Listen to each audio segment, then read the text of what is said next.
we've got a Friday night kickoff at 8 p.m., I believe, in Lincoln, Nebraska. Big, and I say big, Big Ten football game.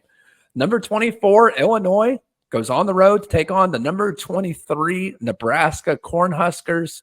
Like I said, 8 p.m. kickoff on Friday. And Nebraska favored in this one by 7.5 points. Brad, I thought Nebraska was going to be favored in this one. Didn't think it was going to be by a whopping 7.5 points. That's a pretty big spread when you think about it. I'll turn it over to you. Thoughts on the Nebraska Cornhuskers, Illinois, who comes out on top in this Big Ten, what used to be the Big Ten West showdown? Absolutely, Nate. Thanks, buddy. I want to first off start off with the Illinois Fighting Illini, 3-0. They're ranked number 24, and Nate, I think this is, we would agree that a little bit of a surprise team.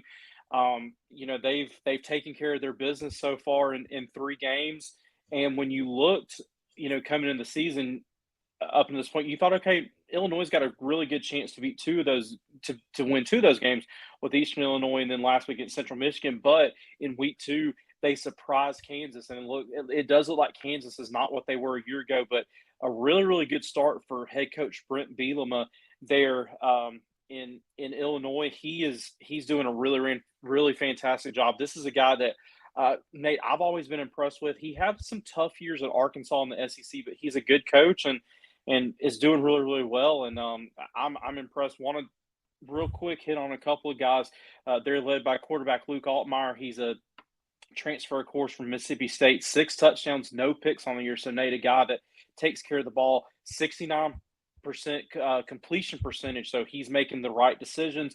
They've got a balanced rushing attack. No one really stands out, but they're very, very balanced there. And Nate, they've got a very formidable 1-2 punch at wide receiver. Pat Bryant and UTSA transfer Zachary Franklin there from Texas decided that he wanted to go play in a major conference. So they've got a really, really good 1-2 punch. And I will say they've been good on offense, but their defense, Nate, has really stood out to me. Jump over to Nebraska, and of course, for our subscribers, for our viewers here, you know how much Nate and I are a fan of Matt Rule and this Nebraska program. Of course, everyone's talking about Dylan Raiola, right? And the 5-star true freshman has looked good. Nate, I will say, man, and I'd love to get your thoughts in a second. I think he's done a good job. I think he has played within himself. I mean, when you look, almost 74% completion percentage. I think and only 1 interception. He's doing a good job of just taking care of the football. I will say I think they're going to need him to start, being a little bit more of a dynamic playmaker. Not to say that he hasn't been, but I think he's been, very tactical in his approach to the offense.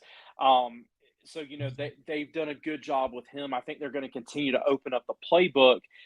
They got to have, a guy, I think, step up in the running game. Their leading rusher only has 184 yards in the season. So I think they're going to need, to get a little bit more balance of an attack to take some pressure off Dylan. But, Nate, what stands out to me is this Nebraska defense. And, of course, you think about Nebraska. You think about – Brad, you there?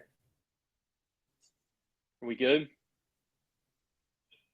Keep going. We're good. A little bit of technical difficulties. No. I was just saying that when you think about Nebraska, you think about really, really good defense. And so far, they've given up 20 points total in 3 games. Of course, they really shut down Shedeur Sanders in that Colorado offense a couple weeks ago. So I'm taking the Huskers in this one. I'm going to say, Nate, they're going to win by a touchdown, a field goal. I think just their defense makes it tough on Luke Altmaier and that Illinois attack. And I'm taking the Cornhuskers to start 4-0 this Friday night.